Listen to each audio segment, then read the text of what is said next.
yang sudah wafat maupun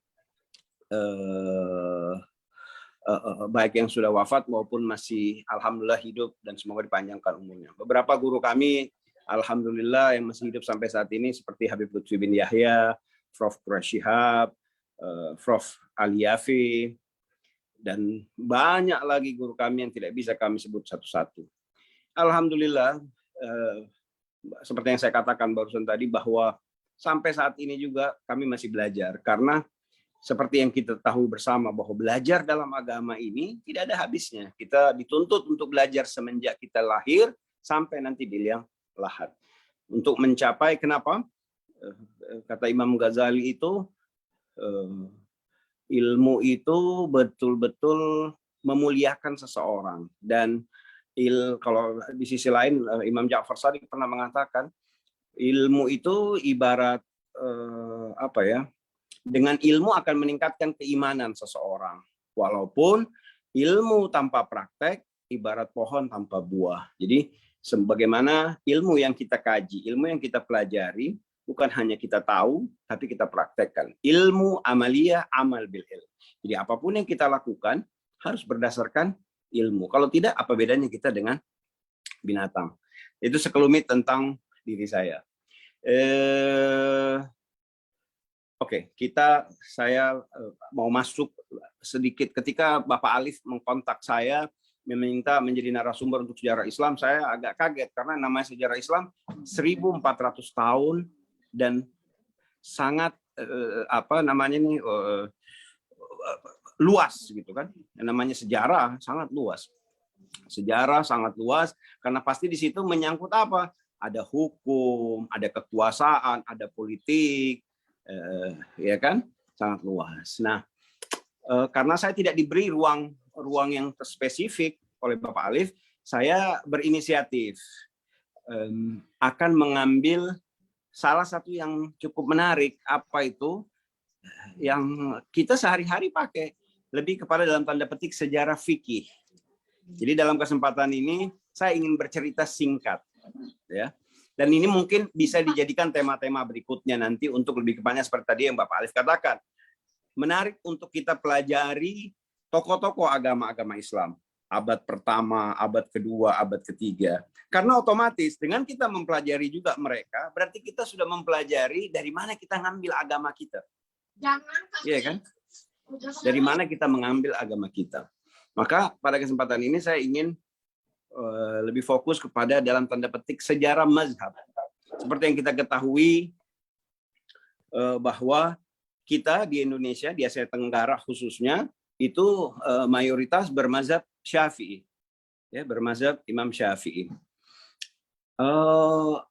Tidak banyak yang tahu. Banyak orang hanya mengatakan, oh iya dia bermazhab Syafi'i. Jangankan tentang detail tentang mazhab itu sendiri ya. Siapa Imam Syafi'i itu sendiri, orang banyak tidak tahu. Nama-nama ini Imam Syafi'i, Imam Abu Hanifah, Imam Malik, Imam Abu Ahmad Ibn Hanbal, Imam Ghazali. Nama-nama ini populer, tapi hanya bagi kebanyakan orang, dia hanya nama-nama dalam pentas masa lalu, tanpa tahu persis siapa mereka ini. Nah, di balik 4 tokoh utama tadi yang ingin saya bahas, saya juga ingin memberikan semacam preliminary opening untuk kita juga belajar tentang sejarah ilmu hadis. Karena fikih tanpa hadis kan tidak ada. Ilmu fikih dikembangkan daripada ilmu hadis. Dan seperti kita ketahui, kita apalagi dalam bendera NU Nahdlatul Ulama, kita bermazhab Syafi'i atau ahli sunnah wal jamaah, dan di bawah ahli sunnah wal jamaah itu ada 4 imam besar, yaitu Imam Malik, Imam Abu Hanifah, Imam Syafi'i, dan Imam Ahmad Ibn Hanbal.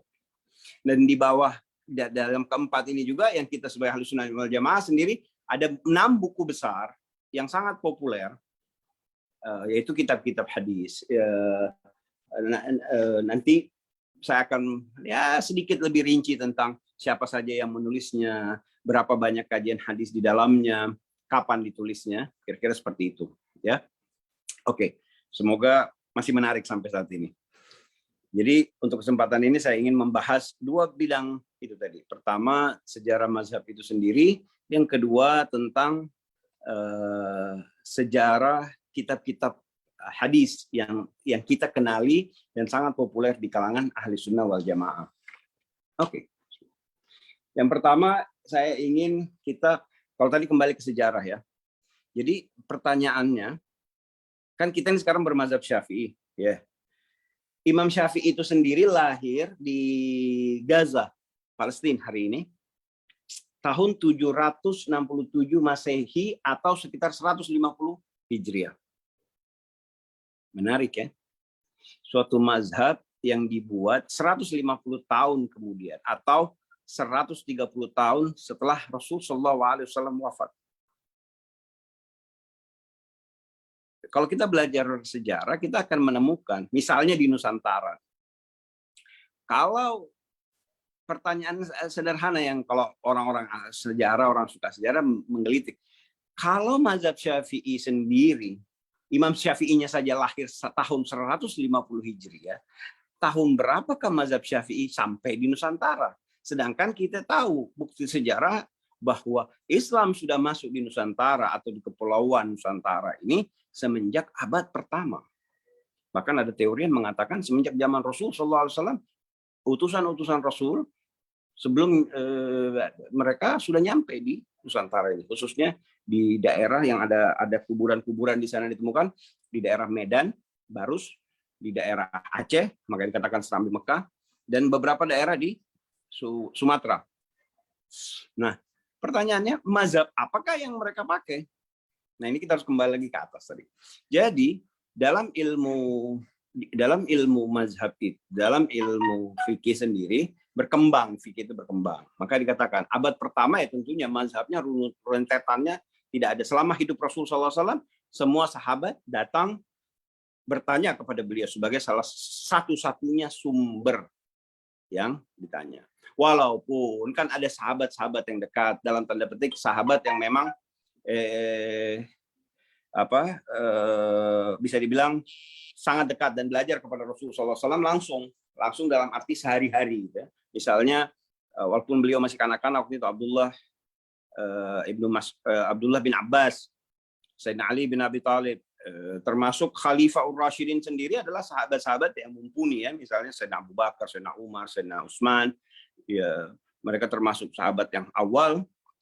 Ya tentunya mereka mendengar Quran langsung dari lisan suci Rasul sallallahu alaihi wasallam.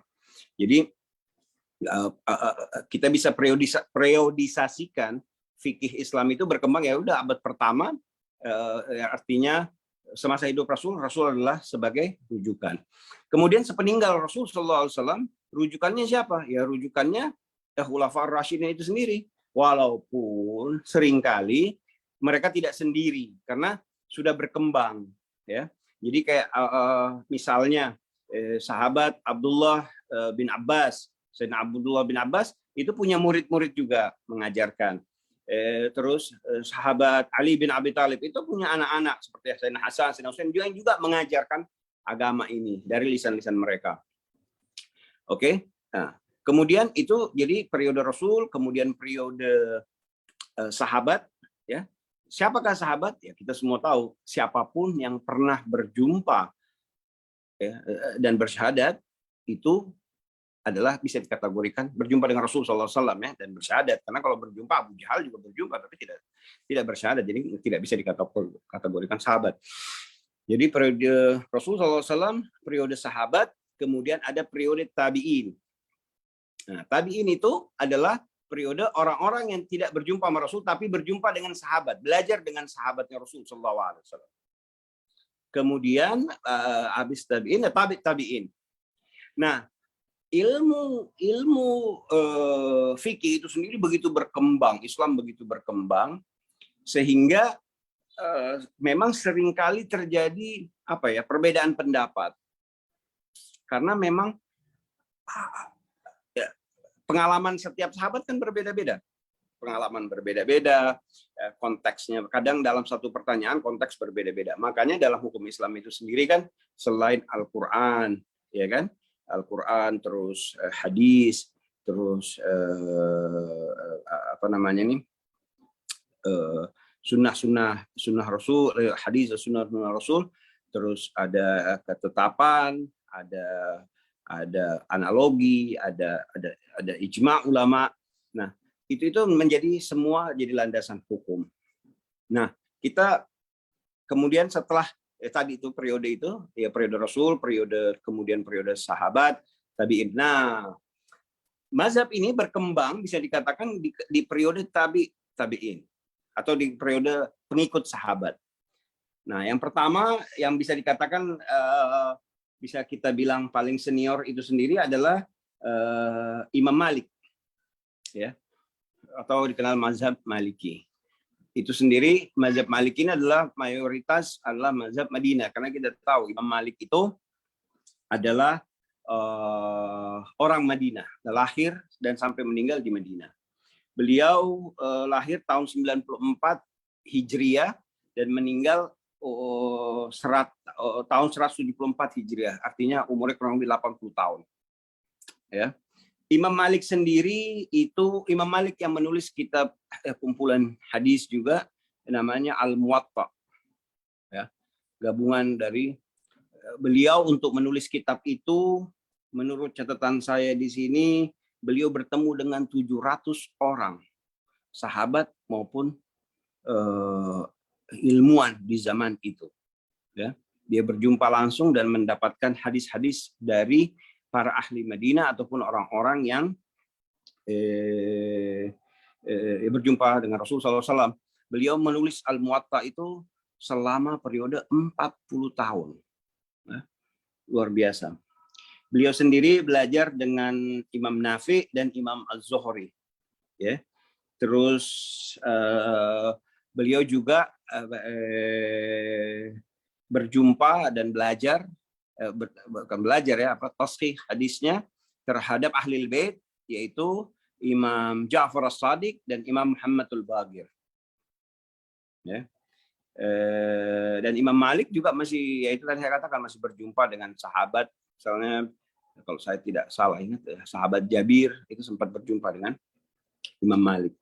Nah, Imam Malik sendiri punya banyak murid ya, termasuk Imam Syafi'i itu adalah salah satu murid favorit dari Imam Malik. Menarik kalau kita lebih jauh sedikit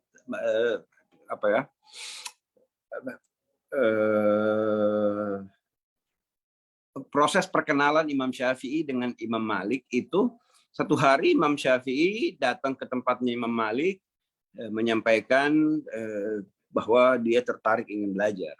Ya tentunya tidak langsung kepada Imam Malik, diterima oleh salah satu muridnya Imam Malik atau penjaga rumahnya.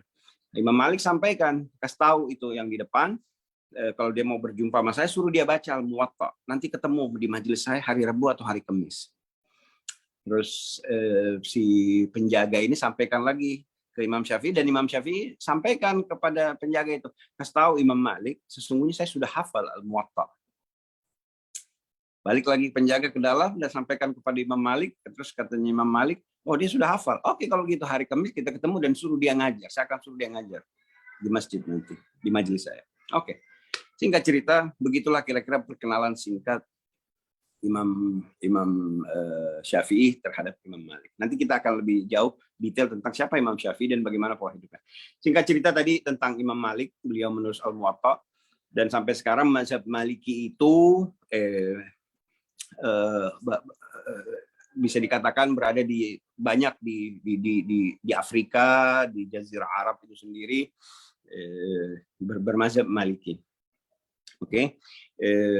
Kemudian kita ke tadi Imam Malik, kita ke Imam Abu Hanifah, atau dikenal nama aslinya adalah Nu'man bin Thabit. Ya. Kenapa beliau dikasih gelar Hanifah? Karena memang beliau dari kecil orangnya itu hanif, lurus, soleh, tidak pernah nakal, tidak pernah macam-macam. Beliau lahir, Imam Hanafi itu lahir di Irak. Ya. Beliau lahir di Irak. Beliau belajar, sama juga beliau sempat belajar sama golongan sahabat. Beliau sempat belajar langsung sama Sayyidina Abdullah bin Abbas, murid dan sepupu dari Rasulullah SAW. Sayyidina Abdullah bin Abbas ini tinggal sama Rasulullah SAW dari umur kecil sekali, umur 8 tahun. Jadi beliau banyak mendapatkan hadis-hadis Rasulullah SAW. Terus beliau juga belajar sama Ikrimah, merupakan sahabat dari Rasulullah SAW. Dan di kalangan Ahlul Bait, Imam Hanafi ini banyak gurunya. Beliau belajar sama Imam Zaid bin Ali Zainal Abidin. Imam Zaid bin Ali Zainal Abidin bin Ali bin Abi Talib wa Fatimah Az-Zahra wa binti Rasul sallallahu alaihi wasallam. Jadi langsung dari cicitnya Rasul sallallahu alaihi wasallam. Beliau juga belajar sama Imam Muhammadul Bagir, dan terakhir Sayyidina Imam Hanafi. Terakhir, ketika beliau sudah tua sekali, hampir umur 70 tahun, beliau sempat duduk belajar sama, bukan belajar ya, beliau sudah sepuh, beliau sudah imam di tempatnya. Beliau sempat datang kepada Imam Ja'far Shadiq selama 2 tahun. Bahkan ucapan yang sangat populer dari Imam Abu Hanifah adalah apa? Nu'man ini tidak adalah artinya Nu'man ini kalau tidak duduk 2 tahun dengan Imam Ja'far Shadiq, atau gelar dari Imam Ja'far dari Abu Musa. Ya. Nah, murid dari Imam Abu Hanifah sendiri yang terkenal adalah Imam Muhammad Al-Syaibani. Dan siapa Imam Muhammad Al-Syaibani? Menarik nih. Karena Imam Abu Hanifah punya murid Muhammad Al-Syaibani, dan Muhammad Al-Syaibani ini adalah kemudian yang menjadi guru Imam Syafi'i. Ya, jadi menarik ya. Maka jadi fanatisme mazhab ini kadang-kadang dalam tanda petik bisa dikatakan konyol. Karena sebenarnya itu-itu aja. Tidak ada perbedaan yang sangat tidak ada perbedaan yang terlalu ekstrim sehingga membuat orang harus bermusuhan. Oke. Ya, kita sedikit. Imam Abu Hanifah lahir di Irak 80 Hijriah dan meninggal di Baghdad ketika dengan berusia hampir 75 tahun. Ya. Oke, tadi kita sudah bahas 2 imam kita, Imam Abu Hanifah, Nu'man bin Thabit, dan yang kedua Imam Malik. Nah, yang ketiga ini yang menjadi panutan mazhab kita. Ya, yaitu Imam Syafi'i. Namanya Imam Muhammad bin Idris Asy-Syafi'i.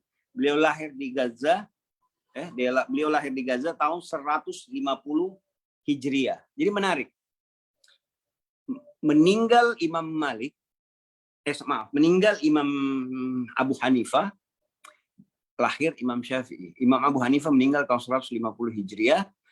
Imam Syafi'i lahir tahun 150 Hijriah di Gaza.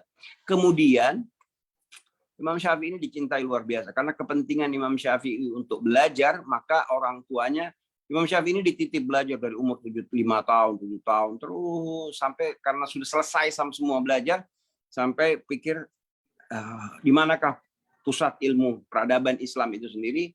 Orang tuanya berpikir mending pergi ke Mekah. Jadi dibawa oleh Imam Syafi'i untuk belajar di Mekah. Di Mekah beliau sempat belajar dengan Imam Muslim, ya. Terus setelah dari kehidupan di Mekah, beliau pindah lagi ke Madinah. Nah, di Madinah itulah beliau belajar kepada Imam Malik. Walaupun yang namanya ulama-ulama kaliber mereka ini gurunya bukan 1-2. Bahkan dalam tulisan-tulisan mereka itu bisa dikatakan hampir semua orang mereka, itu tawaduknya mereka. Hampir semua orang yang mereka jumpai, mereka klaim bahwa itu guru mereka. Kira-kira begitu. Ya. Nah, Imam Syafi'i ini menarik. Beliau pernah tinggal di Gaza, beliau pernah tinggal di Mekah, beliau pernah tinggal di Madinah. Kemudian setelah belajar, beliau kemudian pindah lagi karena diminta mengajar di Mesir. Kemudian beliau tinggal di Mesir. Nah, yang menarik ketika beliau menuliskan fikih-fikih beliau ketika belajar di Mekah, di Madinah, itu dikatakan sebagai fikih-fikih qaul qadim atau ucapan-ucapan aturan-aturan sebelum. Nah, waktu beliau tinggal di Mesir, nah ini menarik.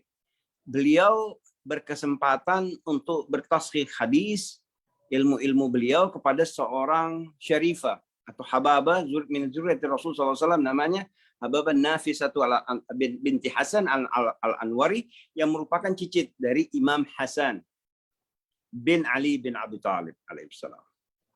Jadi, nah, tidak di situ saja, beliau langsung dapat dua, karena Hababah Nafisa ini punya suami namanya Said Ishaq bin Ja'far as-Sadiq. Walaupun Said Ishaq ini tidak dikenali sebagai seorang ulama, beliau malah lebih dikenal sebagai Allah Karim, sebagai seorang pedagang, saudagar.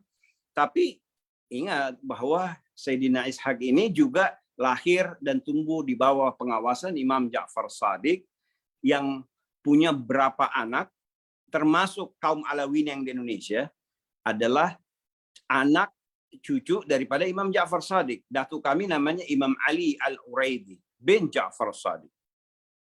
Ya. Ada anak lain juga dari Imam Ja'far Shadiq yang sangat populer, yaitu Imam Musa Al-Kadzim. Konon ketika Imam Abu Hanifah datang pertama kali ke Imam Ja'far Shadiq, itu ada pertanyaan dari Imam Abu Hanifah yang sangat menarik. Dialognya itu kurang lebih, mudah-mudahan saya tidak salah menerjemahkannya. Kurang lebih pertanyaannya seperti ini. Ya Abu Musa, saya sudah mendengar tentang dirimu, betapa hebat dirimu. Kau menciptakan manusia-manusia, pemikiran-pemikiranmu luar biasa, pendapatmu diterima oleh siapapun, kamu sangat dihargai. Tapi izinkan saya melihat hasil didikanmu. Dahsyat. Dia tidak bertanya tentang ilmu, tapi beliau bertanya, mana hasil didikanmu? Keluarlah yang dikirim keluar ketika itu adalah Imam Musa Al-Kadzim, Imam Musa bin Ja'far, anak dari Imam Ja'far. Kata Imam Ja'far, ya Abu Hanifah, fadl, bertanyalah kepada, silakan Anda bertanya kepada anakku. Ini anakku dan didikanku. Bertanyalah Imam Abu Hanifah dan mendapatkan jawaban-jawaban yang luar biasa, memutarbalikkan. Kenapa? Imam Abu Hanifah tadinya itu orang yang sangat kontekstual, sangat logis. Misalnya ya, pertanyaan Imam Ja'far kepada Imam Abu Hanifah. Mana lebih berdosa orang yang meninggalkan sholat atau meninggalkan puasa? Maaf, mana lebih berdosa membunuh, mana lebih berdosa membunuh atau berzina? Ayo, pertanyaan Imam Ja'far kepada Imam Abu Hanifah. Mana lebih berdosa membunuh atau berzina? Mana lebih berat di mata Allah Subhanahu wa taala? Berpuasa atau sholat? Kita bisa tebak kalau orang-orang logis, misalnya ditanya mana lebih berat membunuh atau berzina, pasti jawabannya apa? Imam Ja'far, Imam Abu Hanifah pasti membunuh, karena membunuh menghilangkan nyawa. Berzina urusan dia dengan apa? Dengan Allah. Berzina urusan dua orang yang berdosa di hadapan Allah Subhanahu wa taala. Imam Ja'far tersenyum. Terus ketika ditanya mana lebih berat di hadapan Allah, puasa atau sholat? Imam Abu Hanifah menjawab puasa, sholat. Ya kan, khairul amal sholat, tidak ada kebaikan orang tidak sholat. Tersenyum lagi Imam Ja'far. Tapi tidak langsung dijawab. Imam Ja'far cuma bertanya. Oh, untuk kasus yang pertama Imam Ja'far cuma bertanya, oke, kalau memang menurut Anda bahwa membunuh itu dosanya lebih besar daripada berzina,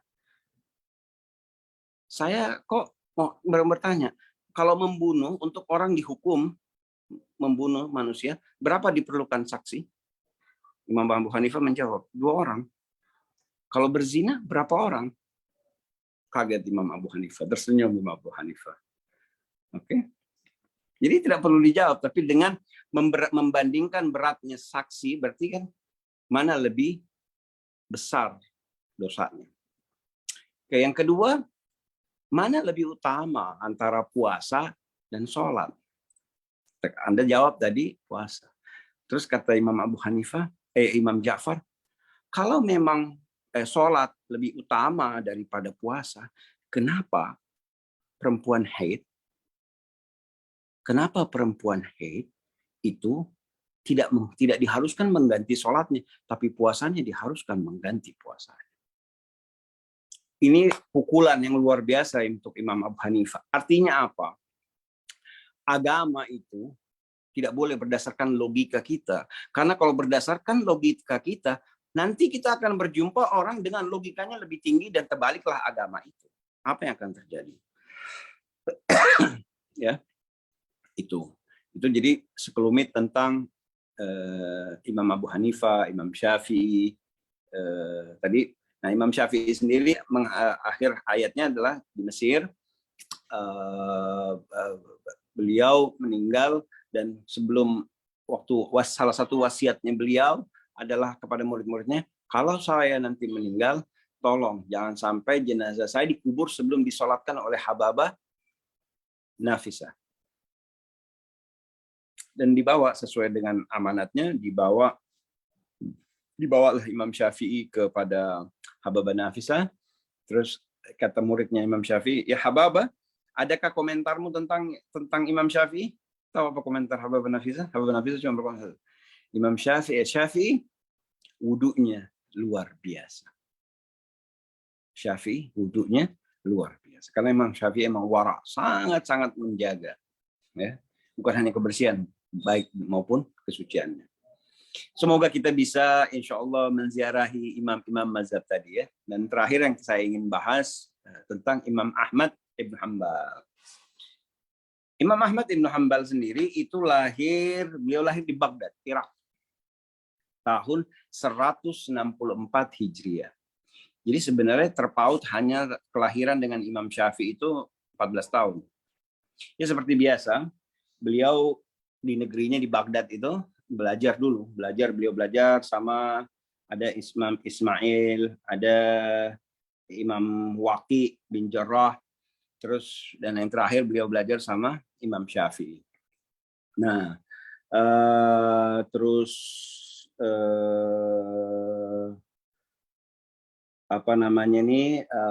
dan Imam Ahmad bin Hanbal sendiri melahirkan ulama-ulama besar juga, yaitu ada Imam Atha, terus ada Imam Ibnu Sirin, terus ada Imam Nakhai, pakar hadis, ya. Itu sekelumit tentang mazhab tentang Imam Hanbal.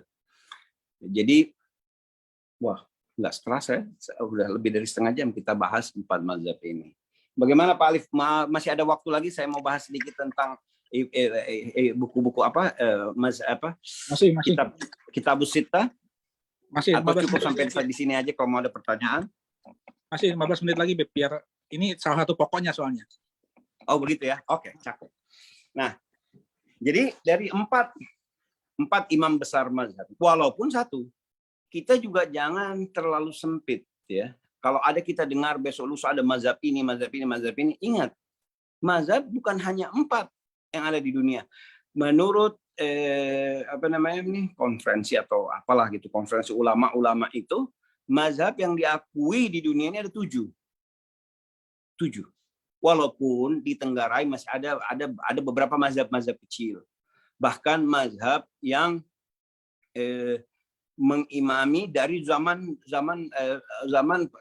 generasi awal, ya, karena mereka juga ada yang mengumpulkan ilmu hadis dan mengarang kitab-kitab fikih, walaupun tidak populer seperti populernya 4 mazhab, atau yang kalau menurut Al-Azhar itu ada 7 mazhab, ya. Dari 4 yang kita tahu tadi, Maliki, Hambali, Syafi'i, Hanafi, ada mazhab Ja'fari, ya, dalam tanda petik itu dikatakan mazhab Syiah, ada mazhab Ismailiyah, terus namanya satu lagi saya lupa. Alhasil kalau nggak 7 ada 6 mazhab yang menurut ulama-ulama, kesepakatan ulama internasional yang mereka kumpul di Mesir, di Al-Azhar waktu itu, ada 6 atau 7 mazhab, selain 4 yang ahli sunnah itu sendiri. Nah, jadi gitu. Oke. Kemudian kita lanjut kepada sumber rujukan. Selain Al-Quranul Karim, kita belajar Al-Quranul Karim, dan itu ada ilmu khusus sendiri, ilmu tafsir. Ya, kalau mau nanti, kalau emang ini bakal jadi rutinan, saya bisa mungkin merekomendasi ada beberapa kawan kita yang sempat belajar secara detail tentang ilmu tafsir. Dan menarik, tafsir juga, hadis juga, semua biang dari ilmu ini semua apa? Sejarah. Karena tidak ada ilmu ini kalau tidak ada yang pernah menuliskannya.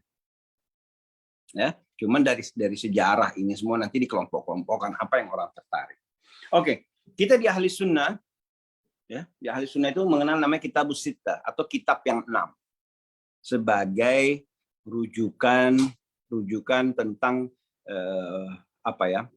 tentang hadis-hadis Rasulullah SAW. Karena kitab yang 6 ini walaupun lahir, menarik, dia lahir abad kedua setelah Rasulullah SAW meninggal, 200 tahun kemudian.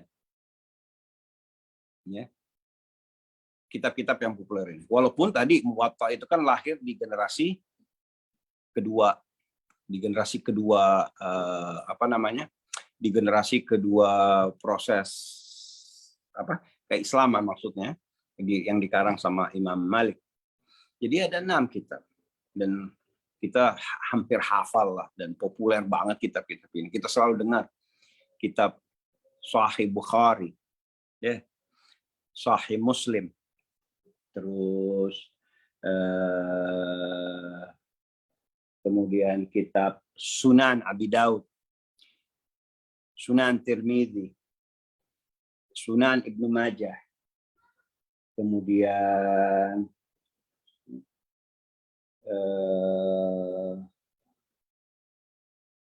ya. Pertama kita mau tentang Sahih Bukhari sendiri.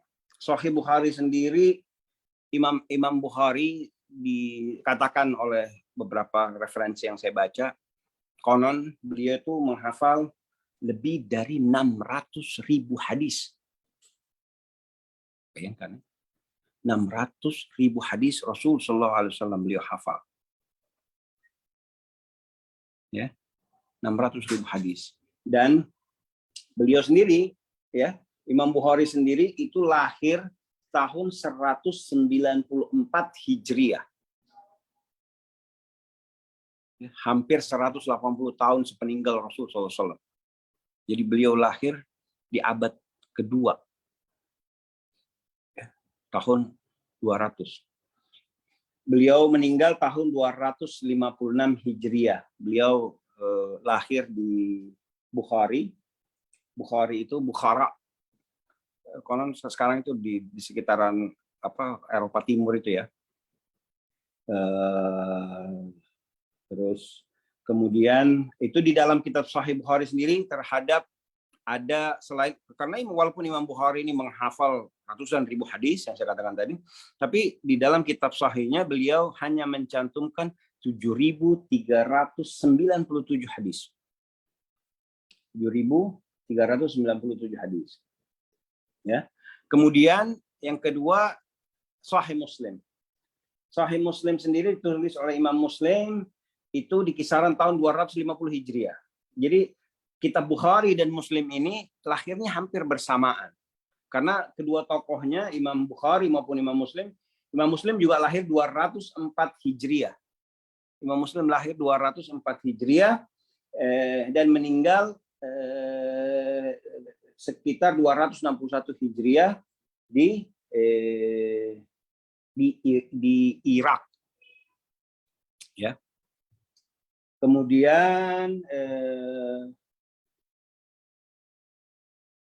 yang kemudian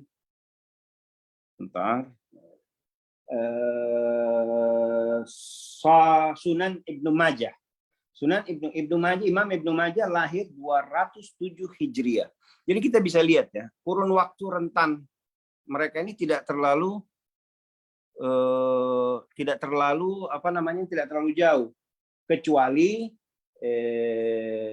Imam Abi Daud Sunan Abi Daud juga tidak terlalu jauh. Beliau lahir 202 Hijriah di Irak dan meninggal 275 Hijriah. Kemudian Imam Tirmizi lahir, Imam Tirmizi dan Imam Nasa'i itu lahir belakangan. Bisa dikatakan Imam Tirmizi lahir tahun 200 tidak terlalu jauh juga sebenarnya. Imam Tirmizi lahir tahun 201 Hijriah. Beliau meninggal tahun 279 Hijriah. Imam Nasa'i lahir 215 Hijriah. Imam Ibnu Majah lahir 200. Jadi kita bisa katakan ilmu hadis ini berkembang yang dibukukan betul-betul secara rapi gitu, itu di abad kedua Islam. Jadi 200 tahun kemudian setelah Rasulullah SAW wafat. Nah, yang menarik bahwa dari ratusan ribu hadis Rasulullah SAW, kita bisa bayangkan yang ada di kitab Bukhari hanya 7.300 hadis. Yang ada di kitab Muslim 7.275 hadis. Yang berada di kitab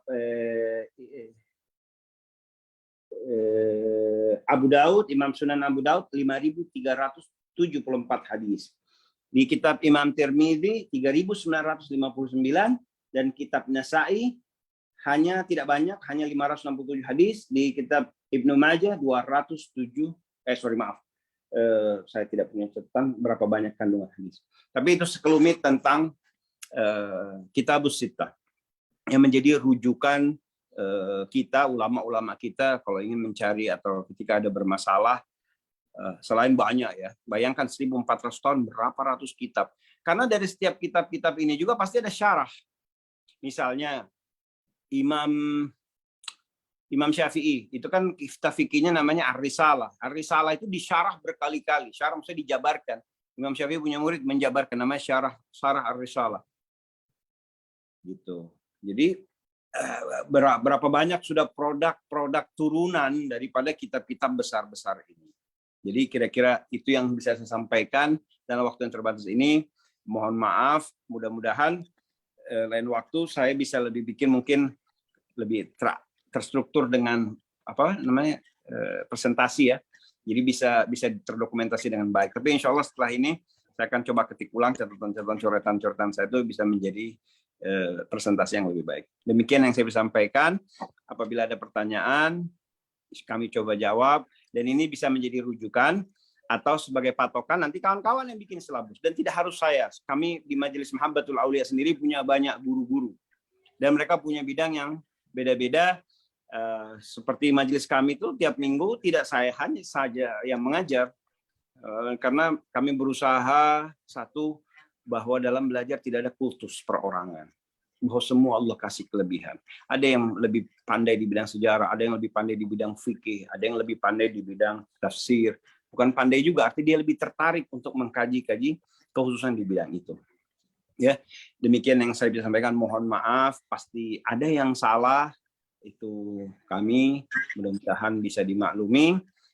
Semoga tidak membosankan kajian ini dan kita bisa menjadi catatan apa yang ingin kita kaji, karena mengkaji orang-orang terdahulu ini dan insya Allah kita dapat berkahnya mereka ya.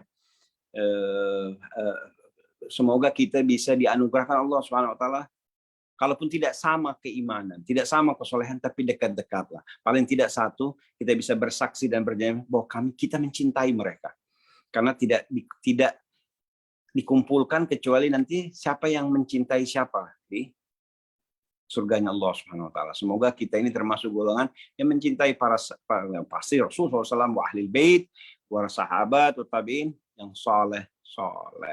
Demikian yang kami bisa sampaikan dan terus sebelum kita ini mari kita kirimkan Fatihah kepada guru-guru kita, kepada orang-orang tua kita. Semoga apa yang telah kita pelajari, apa yang telah mereka berikan kepada kita, dan tokoh-tokoh tadi yang kita sebutkan namanya, semoga keberkahan mereka bisa turun kepada diri kita dari Allah Subhanahu wa taala. Al-Fatihah ila hadratin Nabi Mustafa Muhammadin sallallahu alaihi wa alihi wasallam ala kulli niyatin shalih. Al-Fatihah. Alhamdulillah. Alhamdulillah. Ya kan biar. Siratal ladzina an'amta 'alaihim ghairil maghdubi 'alaihim waladdallin. Rabbi fanfa'na bi barakatihim wa ahnil husna bi hurmatihim wa amitna fi tariqatihim wa mu'afatin minal fitani wa sallallahu ala sayyidina Muhammad wa ala sayyidina Muhammad. Alhamdulillah rabbil alamin. Fadhil Pak Alif, saya kembalikan ke moderator kita. Ya, barakallah, Habib. Ya, sekarang masih ada waktu mungkin 10 menit ya sebelum 1 jam tadi kita mulai majelisnya. Bapak Ibu yang ingin bertanya, kami persilahkan menghidupkan kamera dan mic-nya. Apakah ada yang ingin bertanya?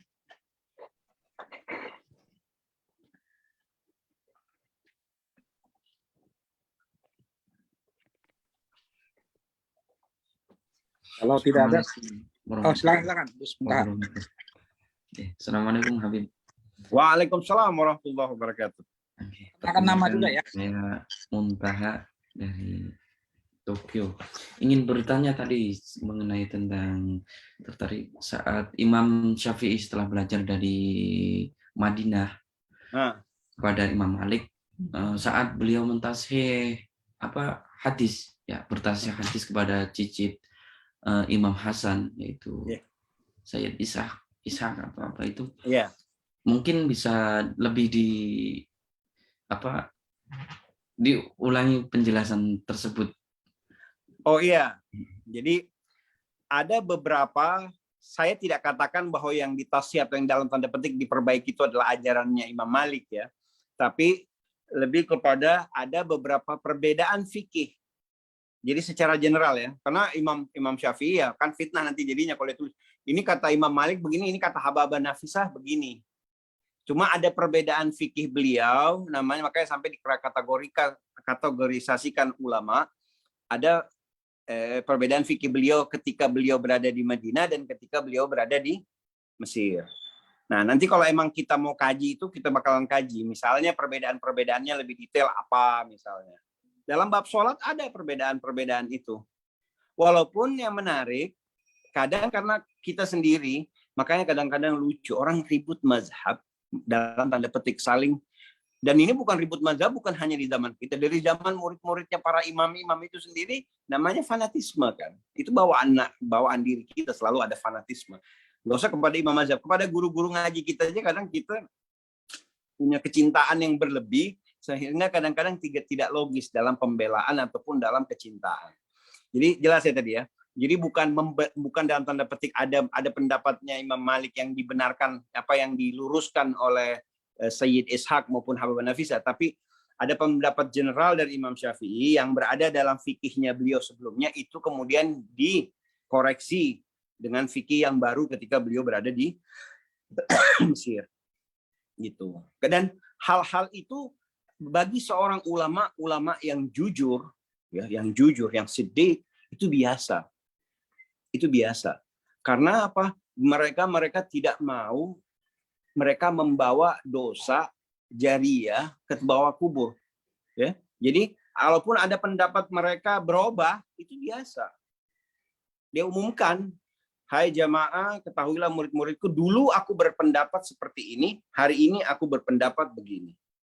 Dan ini disaksikan oleh kalian dan semoga disaksikan dan pasti disaksikan oleh Allah. Allah menjadi saksiku bahwa aku sudah merubah pendapatku dan tolong sampaikan. Dan aku tidak bertanggung jawab terhadap pendapatku yang lama. Paham nggak? Jelas ya? Gitu kira-kira. Itu bisa dikatakan juga perubahan fatwa yang... Ya, perubahan fatwa. Betul. Perubahan fatwa. Gitu loh. Jadi biasa. Yang tidak berubah kan satu.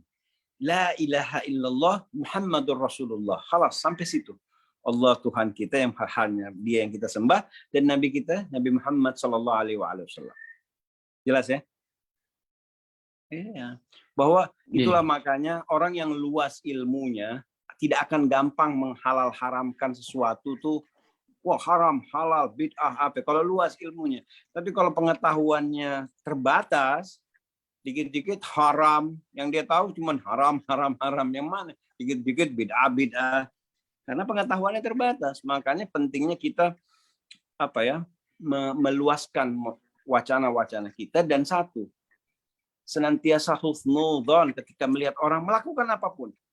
Husnudzon dalam arti apa? Saya tidak tahu, dia pasti tahu.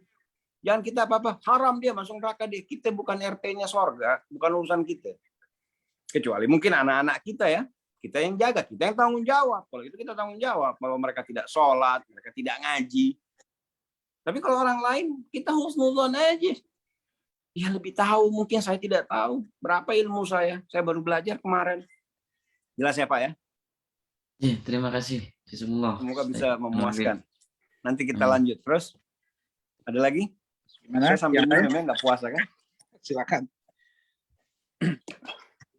Ya. Ini ada Jadi- berapa orang yang hadir ya ngomong-ngomongnya? Ada 26 nih. Aha. Jadi Ghazali mau ada yang ditanya? Assalamualaikum Habib. Assalamualaikum warahmatullahi wabarakatuh. Salam takzim. Waalaikumsalam. Ini kelihatan orang baik-baik. Kita adem lihat mukanya nih. Ahlan wa sahlan. Namanya siapa Mas?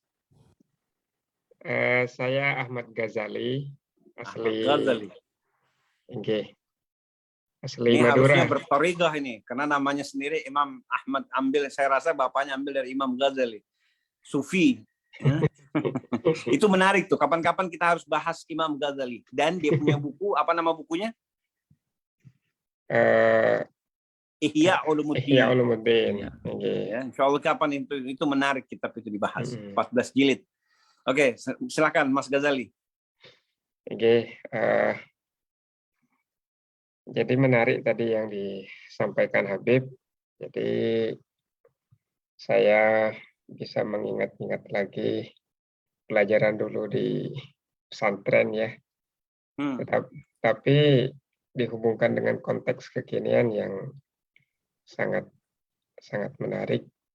Misalnya kalau tadi disampaikan bagaimana cara menyikapi perbedaan pendapat agar tidak seperti orang sebelah yang kadang pendapat yang lama itu kalau sesuai dengan kalau cocok dengan dirinya tetap dipertahankan. ini susah Habib. Jadi ada sebagian orang misalnya ada fatwa MUI tahun sekian gitu, udah lama sekali gitu. Tapi ada fatwa MUI yang baru gitu. Betul Kata- sekali. Iya, yang dibawa-bawa fatwa tahun 80. Padahal Iya. itu sudah direvisi tahun 90, tahun 2000, tahun 2021. Ya, betul sekali. Nah, yang saya tanyakan itu Habib, bagaimana kita cara menghadapi saudara-saudara kita yang punya sikap seperti ini begitu. Jadi kekeh istilahnya kata orang Bandung, walaupun saya orang Madura Habib. Caranya Kalau gimana? saya mohon maaf menghadapi yang begitu ketawa. Karena apa ya? Kalau sudah itulah bedanya, makanya kalau kita bicara ilmiah, ada ungkapan, saya lupa tuh, ada ungkapan orang alim, dia bilang gini, untuk merubah pendapat seorang pintar itu dia hanya butuh 1 menit memberikan argumentasi ilmiah, langsung berubah tuh pendapat. Tapi untuk merubah pendapat satu orang bodoh, 1 lifetime, 1 kehidupan belum tentu bisa. Karena pendapatnya itu keyakinan, bukan pengetahuan. Karena keyakinan dan pengetahuan kan 2 hal yang berbeda. Walaupun harusnya kita dalam Islam yang saya katakan tadi, apapun ilmu amalia amal bil ilm, harusnya apapun yang kita lakukan kita harus tahu. Saya dididik, alhamdulillah kami dididik sampai saya apapun yang saya makan, apapun yang saya minum, nggak tahu ya, saya mungkin terlalu detail ya. Kopi pun saya nggak sembarangan minum kopi. Teh pun di rumah saya sangat spesifik. Saya sukanya teh ini, teh ini. Makanan saya tahu. Kenapa? Saya mau tahu apa yang saya makan. Gitu loh. Nah, itu karena kan tradisi ilmiah yang masing-masing orang beda-beda. Makanya tadi itu gampang untuk orang yang berpengetahuan. Tapi kalau sudah orangnya naudzubillah sampai Nabi Isa alaihissalam itu kan bisa menyembuhkan apapun, bahkan bisa menghidupkan orang mati, bisa hidup. Ditanya dia, apa yang tidak bisa kau lakukan? Memberi ilmu atau membenarkan, memperbaiki orang yang ahmak. Apa itu ahmak? bodoh, apa ya, jahil, di bawahnya lagi itulah, keras kepala batu. Nah, itu bayangkan Nabi Isa bisa menghidupkan orang mati, tapi tidak bisa meluruskan orang yang keras kepala seperti itu. Na'udzubillah.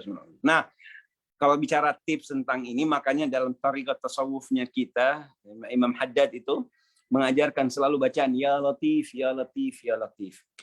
Nah, Mas, salah satu juga tips kalau ketemu hadapan orang itu bacain ya Latif yang banyak. Oh, iya. Ini juga salah satu tips nih. Ini ijazah kalau mau dipegang. Kalau mau berdiskusi, mau apa, mulailah dengan ya Latif, ya Latif. Saya suka kasih, kalau ada ibu-ibu di sini, kalau bikinkan kopi, minuman, makanan, suaminya, biasakan di rumah itu masak, waktu masak mengaduk, itu bacakan ya Latif, ya Latif. Kenapa? Allahul Latif. Allah itu maha lembut. Orang kalau sudah lembut hatinya, kupingnya itu gampang masuk ilmu.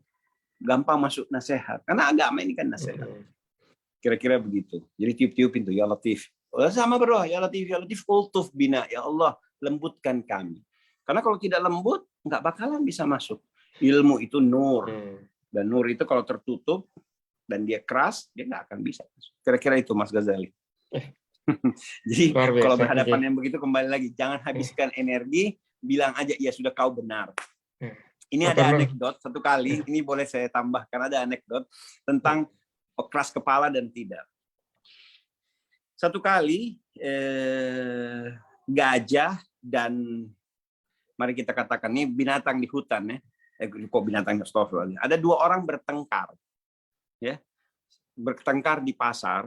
Satu ini istilahnya guru lah gitu loh, bertengkar sama satu pedagang. Yang guru, si pedagang ini jerit-jerit bilang ini begini A B C gitu kan. Nah si guru ini karena merasa, maaf ya, ekstrim, waktu itu dia bilangnya begini, saya baru ingat. Si pedagang ini ngomong bahwa darah itu warnanya biru. Ya kan, sontak satu pasar orang bilang tidak, darah itu warnanya merah. Nah, karena semua teman-temannya pedagang ini merasa tidak dihargai, panggil guru satu orang. Dan guru itu ditanya, ya guru, darah itu merah apa biru? Dia bilang merah. Dia bilang ini si penjual ini bilang darah itu biru. Dia bilang tidak, darah itu biru. Tetap ngotot. Oh, udah kita ke hakim, kita ke raja. Sampai di raja dengar ada masalah apa ini? Kata si pedagang ini, ya raja, menurut saya yakin darah itu warnanya biru.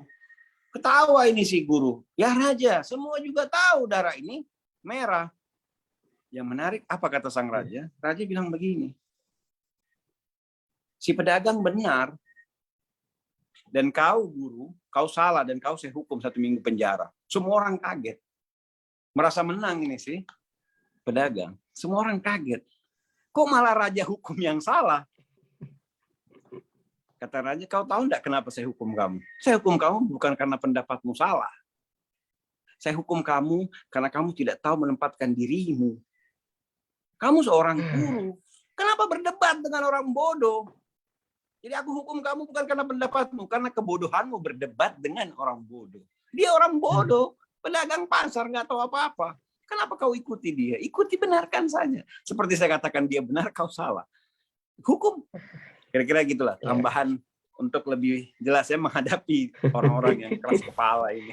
Ya, ini yang terakhir sangat menarik juga ini, Habib. Sering sekali kita hadapin, ya apa ya.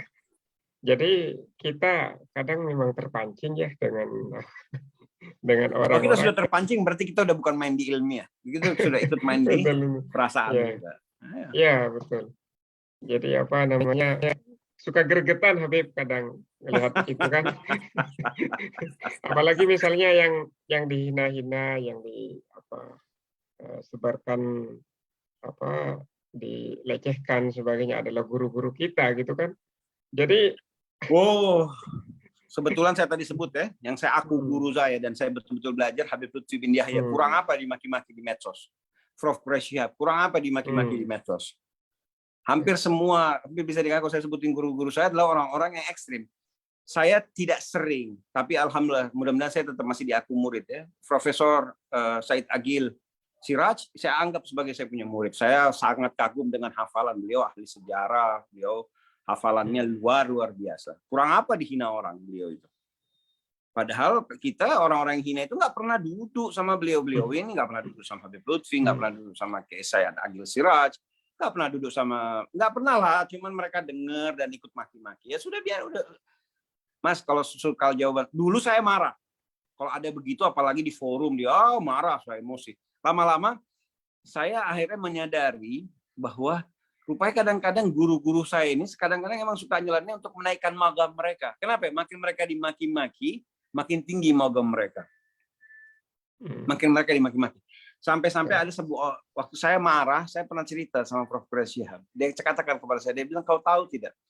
Saya pernah dengar kisah, kata beliau, ada seorang murid ketika lulus dari pesantren atau sekolah, terus minta didoakan sama gurunya. Ya, Abuya, kata nih murid, doakan saya biar saya jadi orang hebat, orang terpandang. Oh gitu, kamu mau didoakan? Oke lah, baik. Terus apa katanya gurunya? Ya Allah, mudah-mudahan dia dapat fitnah besar. Ya Allah, mudah-mudahan dia dimaki-maki orang. Ya Allah, mudah-mudahan banyak musuhnya. Nangis ini murid. Nah, kok doanya begitu, bukan baik-baik. Dia bilang, kalau kau orang yang hebat, pasti musuhmu banyak. Kau tidak mungkin jadi orang hebat kalau kau tidak difitnah orang.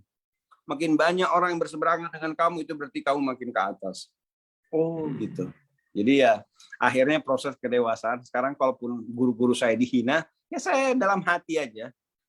Dalam hati tidak terima, tapi saya kasihan sama yang menghina itu. Kenapa? Dia yang menghina, itu makin turun, bahkan maaf, sudah berapa orang yang jatuh sumpah, mereka maki-maki Habib Lutfi, mereka maki-maki Ustadz Quraish Shihab. Saya bilang, kalau memang mereka salah, semoga Allah hukum guru-guru itu. Tapi kalau mereka tidak salah dan kamu yang salah, semoga Allah hukum. Ada yang kena stroke kurang dari 1 minggu, wallahi wa nabi wa rasulullah, sumpah saya saksikan sendiri. Waktu dia stroke, dia telepon, Habib Syarif minta maaf. Dosamu bukan nama saya kok. Kau maki-maki Prof. Syihab. Kau bilang sesat, kau bilang apa? Sana minta maaf, langsung sembuh itu. Kira-kira begitu. Allah. Ya. Ya. Ada yang Luar biasa. ada yang lain? Sebenarnya ini kalau waktunya panjang masih pengen ngobrol dengan Habib. Marhaba. Kalau mau nanti grup jamaah Tokyo bikin WhatsApp grup sendiri, jadi kita bisa komunikasi lebih intens untuk materi, untuk kajian ya. Ya, mohon maaf saya potong Niki. Silakan lanjut. Ini Pak Yai Huzali ini Ketua PCI NU Jepang, Pak. Masya Allah, tabarakallah. Sehat panjang umur. Ini karena mohon maaf tadi belum sempat diperkenalkan, ini juga Pak Muhammad Anwar selaku sesepuh Masjid Nusantara Akihabara, juga ada Pak Prof Aziz sebagai Rois Surya. Marhaba.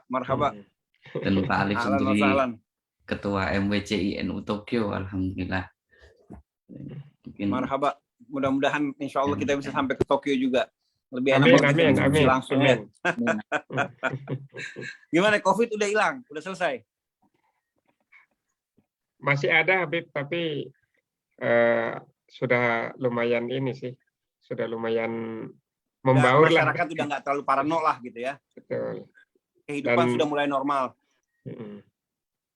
Iya, dan pintu gerbang dari berbagai negara udah dibuka untuk ke Jepang. Tanpa karantina. Karantina 3 hari ada. Ya, tergantung ininya, tergantung jenis vaksinnya biasanya.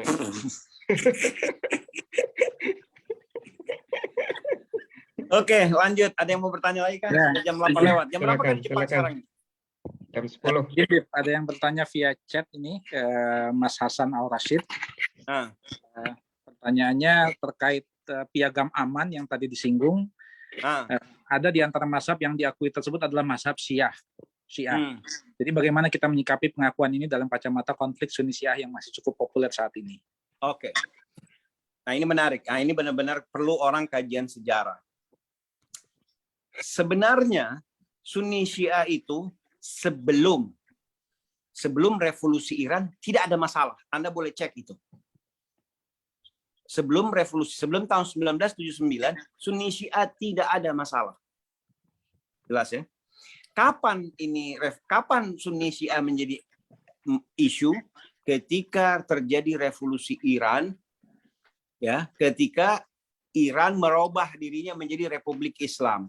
Karena tadinya dari dulu Iran bermazhab Syiah, bermazhab Ja'fari, bermazhab Ahlul Bait dari dulu.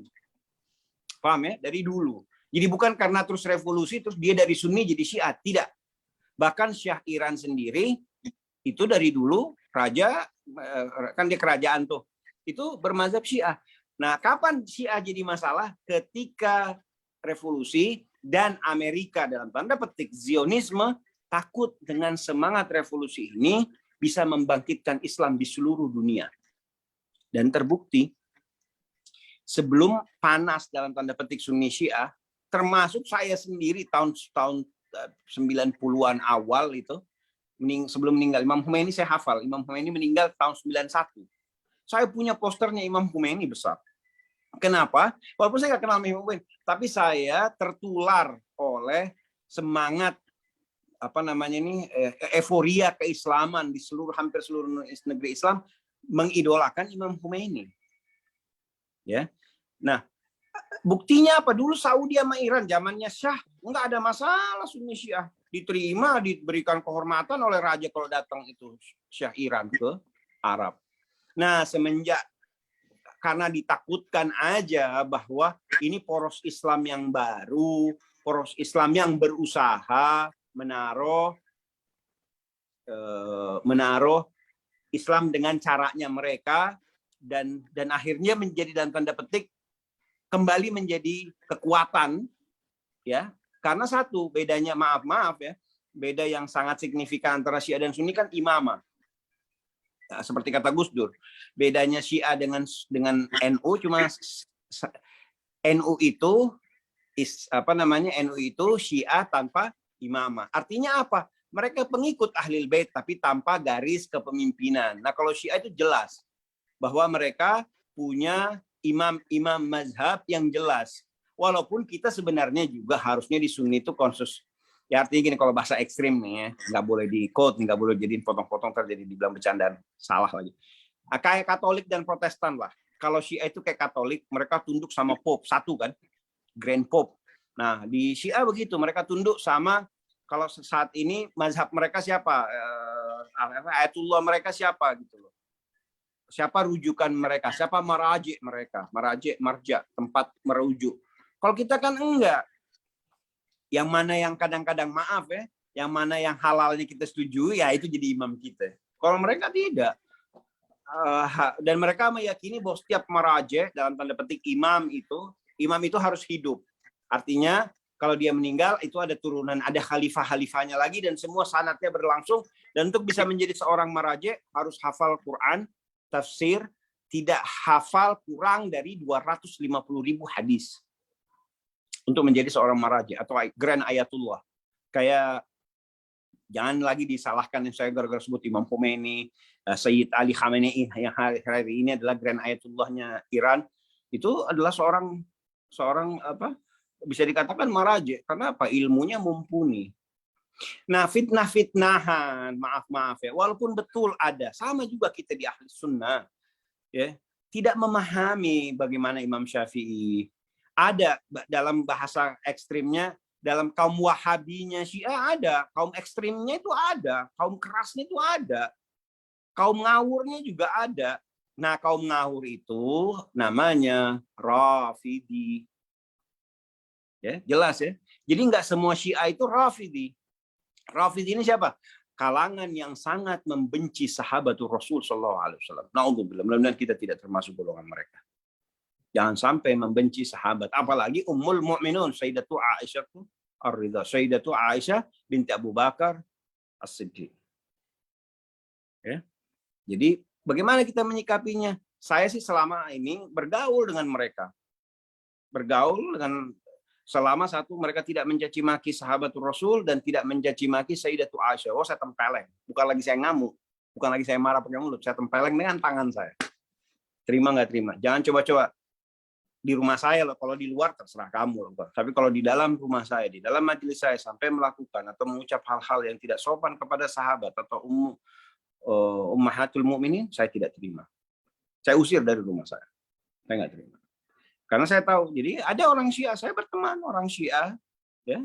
Nah, Anda juga harus tahu Syiah sebenarnya bukan mazhab awalan, itu bukan mazhab. Kalau kita cerita sejarah nih, Syiah yang awalan itu karena politik. Mereka orang-orang pendukung dan pengagum Sayyidina Ali bin Abi Thalib. Jadi bukan mazhab agama akidah, ya, jelas ini. Awalnya itu politik. Ibaratnya saya Jokower atau saya Prabowo gitu loh. Awalnya. Kemudian dia berubah menjadi, bisa dikatakan menjadi mazhab. Jelas itu, kira-kira itulah. Ya, ini banyak pendapat, tapi ini pendapat kami pribadi. Menurut hemat saya dia bukan mazhab. Ya kan? Kalau sampai kan Imam Syafi'i juga mengatakan dalam ucapan yang sangat populer, kalau mencintai Ahlul Bait kalian anggap aku Rafidhi dan saksikanlah bahwa aku Rafidhi karena aku mencintai Ahlul Bait. Tapi kalau kalian menganggap karena aku apa namanya nih? Astagfirullahaladzim, apa tuh? Rafidhi, Nasibi. Ya. Nasibi itu pembenci satu, Rafidhi itu pembenci sahabat, Nasibi itu pembenci Ahlul Bait. Jadi sama-sama kaum ekstrim, Nasibi sama Rafidhi ekstrim. Dan maka ahli sunnah wal jamaah itu berada di tengah-tengah sebenarnya. Dengan tetap satu harus digarisbawahi, nggak ada ajaran ahli sunnah yang kurang ajar kepada ahli bait Rasulullah. Kepada zuriyah nggak ada, nggak pernah. Makanya kenapa mazhab ini paling besar, mazhab Syafi'i ini. Di ahli sunnah itu sendiri, mazhab Syafi'i. Karena Imam Syafi'i, nah kalau kita bicara sejarah, tidak banyak yang tahu. Imam Syafi'i itu meninggal bukan baik-baik, bukan meninggal tua, bukan. Pendarahan. Dan hampir seluruh imam mazhab ini pernah dipenjara, disiksa oleh penguasa di zamannya. Yang itu kita malas mau bahas. Kenapa? Karena akan membawa kebencian. Dan satu, kalau saya udah bahas masuk wilayah ini, pasti orang banyak bilang, ini Habib ini Syiah. Kenapa? Karena kurun waktu ratusan tahun, bisa dikatakan 200 tahun pertama dalam Islam itu adalah proses genosida terhadap zuriatul Rasul sallallahu alaihi wasallam. Pertama Imam Hussein, Imam Hasan, Imam Hussein, dan beberapa a'immah kemudian yang disiksa, baik dari kalangan zuriatul Rasul maupun dari kalangan pecinta-pecinta kami. Bahkan makanya dalam sejarah Islam sendiri ada periode yang dikatakan periode yang hilang. Apa maksudnya hilang? Ya karena nggak ada yang berani sebut. Nggak ada yang berani sebut nama mereka. Ketika karena berani sebut nama mereka, keluarnya. Jadi ada periode. Ada periode-periode seperti itu. Ya. Nah, itu tadi menyikapi masalah sunnah Syiah. Jadi sudahlah, mazhabnya satu. Saya kebetulan dulu sering traveling, sering kemana-mana. Saya kebetulan kerja di bidang pertambangan juga dulu. Jadi kalau ditanya sama orang, Bapak agama apa? Saya cuma jawab sederhana, bukan Islam, bukan apa. Saya jawab, saya agama nenek moyang. Oh, pantas beda ya katanya. Sebenarnya saya belajar agama dari bapak, dari kakek saya. Kami punya silsilah agama dari paman-paman saya, dan paman saya belajar dari bapaknya, dan itu yang kami pegang. Jadi kalau kami berbeda dengan dalam tanda petik orang Islam lainnya, ya biarkan mereka masing-masing. Saya percaya saya punya bapak. Saya bukan kebetulan misalnya kalau kita tadi bicara Ihya Ulumuddin, saya baru baca Ihya Ulumuddin kapan? Baru kemarin lah. Tapi ketika membaca Ihya Ulumuddin, yang teringat satu tokoh di dalam benak saya, itu kakek saya sendiri, Habib Abdurrahman bin Ismail bin Syahab. Betapa beliau adalah Ihya Ulumuddin yang berjalan. Bahwa kami sudah belajar Ihya bukan dari kitab, tapi dari pola perilaku beliau dan diturunkan kepada kami. Cara bangun tidur, cara tidur, merawat wajah, merawat badan, bersuci, mandi, berpakaian. Oh, begitu kira-kira. Ya, semoga bisa jelas tadi itu. Dan berhentilah kita. Penting kalau ada pesannya Imam Ja'far Shadiq, beliau berpesan, dan itu dari Rasulullah SAW, tinggalkan hal-hal yang membuatmu ragu. Tinggalkan hal-hal yang mengeruhkan hatimu. Janganlah ngapain. Yang ngasih-kasih aja, yang seru-seru aja. Ada yang diskusi yang nggak menarik, loncat, pergi. Ya. Ya, kalau nggak asik, kalau udah nggak nyaman, tinggalkan. Bahkan ahli fikih bilang, Kalau ragu, haram. Walaupun kita tahu tuh air putih itu, air putih. Begitu muncul keraguan, jadi haram. Nggak boleh lagi minum. Insya Allah dia hitam, tapi kita yakin halal, baik, thayyiban. Bismillah. Ya, hidup ini apa sangkaan kita? Udah. Ayo yang lain. Mudah-mudahan jelas ya, Mas. Monggo. Ada lagi?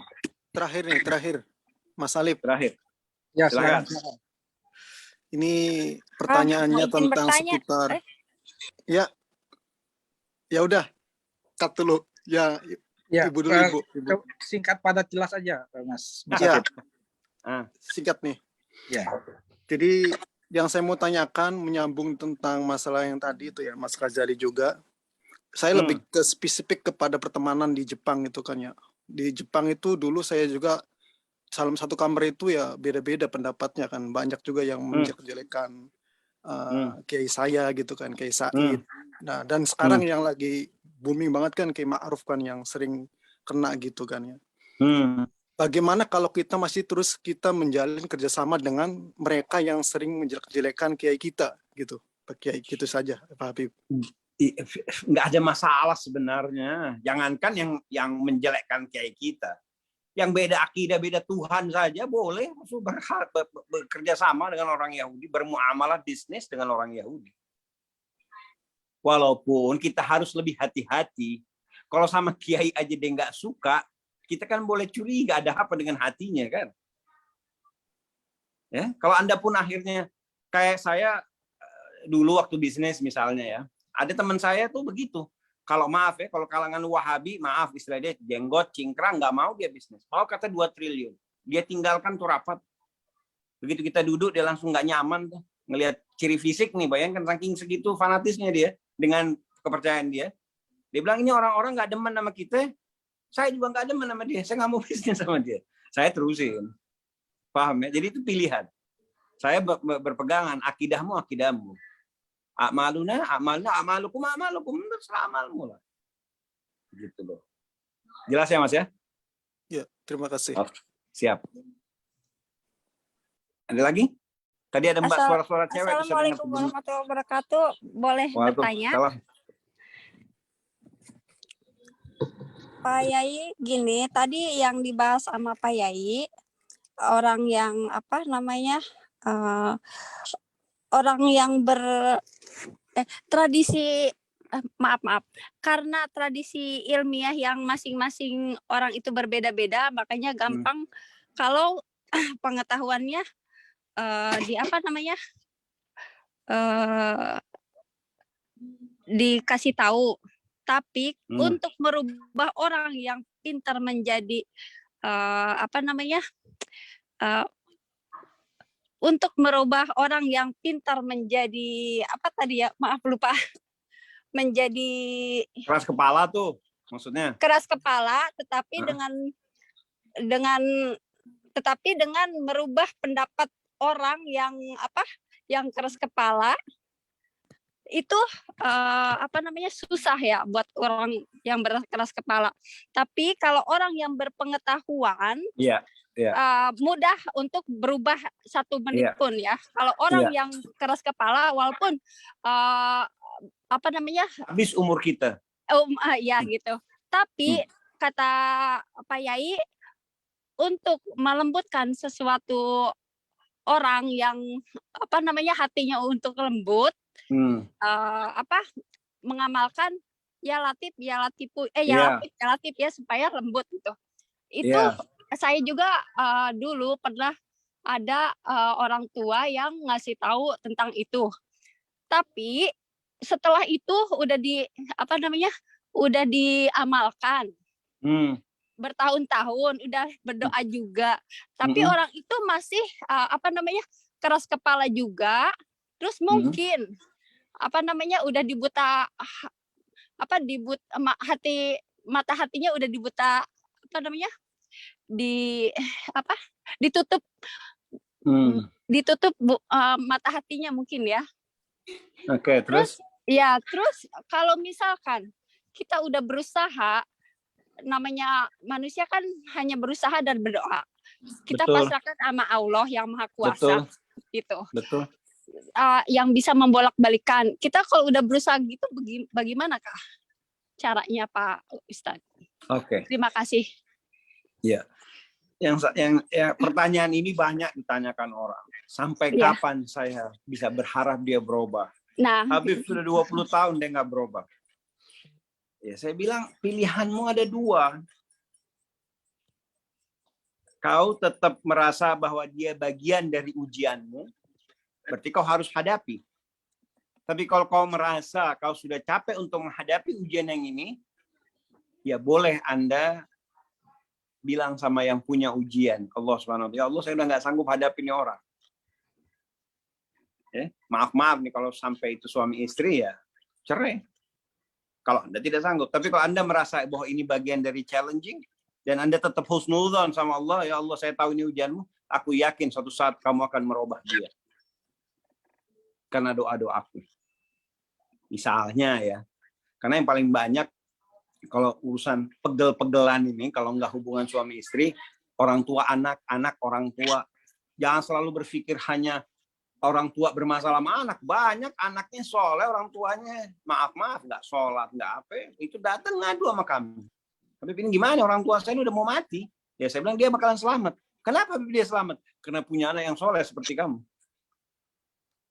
Jadi saya gimana? Ladennya tetap nggak bisa milih. Kalau laki suami istri boleh milih, tapi orang tua kita nggak milih. Ya sudah nikmati aja udah itu.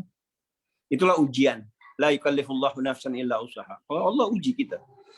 Dan selalu yakini bahwa ujian ini pilihan. Kita bisa memilih pas, ya Allah pas tes yang ini. Boleh lanjut dengan ujian yang lain? Yang penting kita harus selalu sadar bahwa kita selalu diuji. Tidak ada. Saya pun ini bicara di sini adalah ujian bagi diri saya. Gitu. Kira-kira semoga bisa bermanfaat bagi ibu. Yang penting terusin. Nggak kuat, bendera putih. Ganti orang. Jangan hubungan sama dia lagi. Misalnya. Tapi kalau Anda merasa, Anda yakini selalu ada. Dan ingat, husnudzon kepada Allah Subhanahu wa taala tidak pernah rugi hamba. Tidak pernah rugi. Walaupun kelihatannya apa yang kita minta pada saat ini belum tentu Allah berikan. Tapi yakini Allah tidak lupa. Allah tidak luput. Apapun yang Allah Subhanahu wa taala berikan kepada kita, yakini itu pasti yang terbaik. Walaupun mungkin tidak mengenakan, bahkan dalam tanda petik bisa jadi itu sebuah musibah, bisa jadi itu sesuatu yang tidak mengenakan.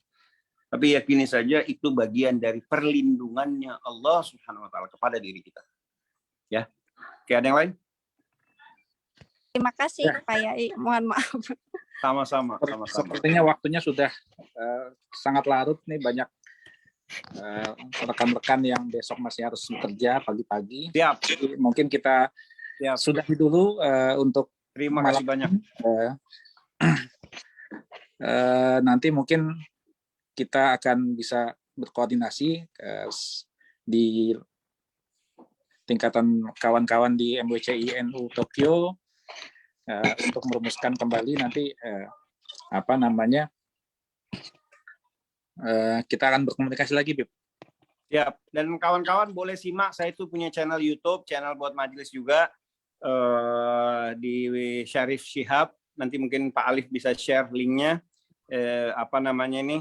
Bisa simak di situ. Kira-kira saya ada buat 2 tahun yang lalu saya ada buat kajian Islam sederhana 101 Islam, mulai dari rukun Islam, rukun iman, muamalah, fikih yang dasar-dasar, 7 menit, 10 menit.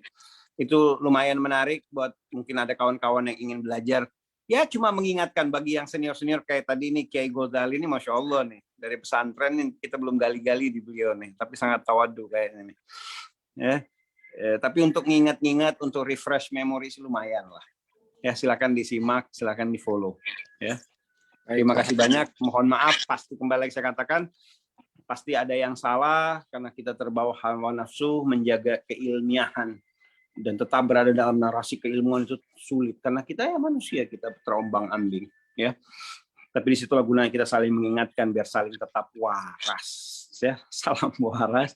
Semoga sahabat semua senantiasa sehat walafiat. Allahumma barik lana fi Sya'ban wa ballighna Ramadan. Allahumma barik lana fi Sya'ban wa ballighna Ramadan. Semoga kita diberikan keberkahan di bulan Sya'ban ini dan kita disampaikan Allah Subhanahu wa taala sehat walafiat sampai kepada Ramadan dan bisa menjalankan ibadah ibadah amaliyah Ramadan, amal saleh di Ramadan nanti.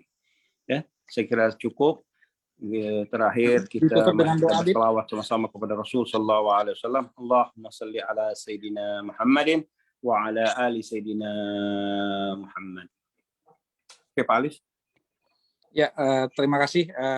Saya kembalikan kepada pembawa acara, Gus Muntaha. Silakan.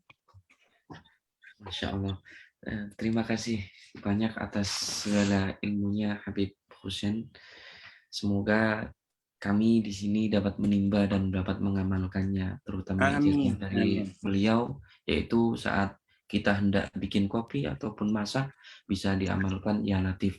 Ya, dan ngaduknya ingat ya, jangan berlawan arah jarum jam. Kanan. Berbalik kanan. arah seperti orang tawaf. Ya Latif, dan sambil berharap, ya Allah yang maha lembut, siapapun yang minum ini semoga dia dimelembutkan hatinya. Itu bukan apa namanya nih, ada istilah jelek itu, naudzubillah, istilah perdukunan, pengasihan, bukan obat-obatan, tapi untuk doa kepada Allah supaya yang makan dan minum dapat keberkahan. Sama kalau lagi masak beras atau apa, ibu-ibu nyuci berasnya, baca ya Latif, sama jangan lupa salawat kepada Rasul sallallahu alaihi wasallam. Tadi berlawanan arah jarum jam, ya, minimal 3 kali. Kopi itu Habib. Ajas tuh, kama ajasna mafhum masyaikh dari guru-guru saya. Oke, terus. Sebelumnya terima kasih.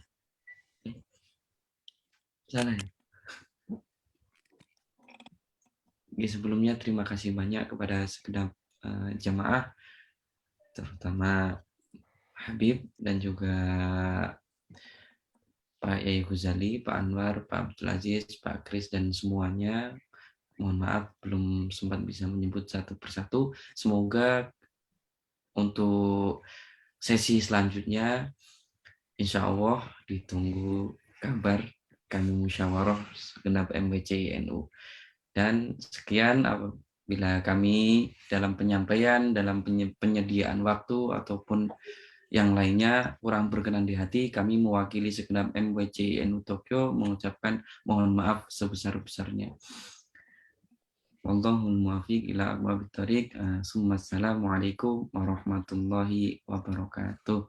Waalaikumsalam warahmatullahi wabarakatuh. Terima kasih, Bib.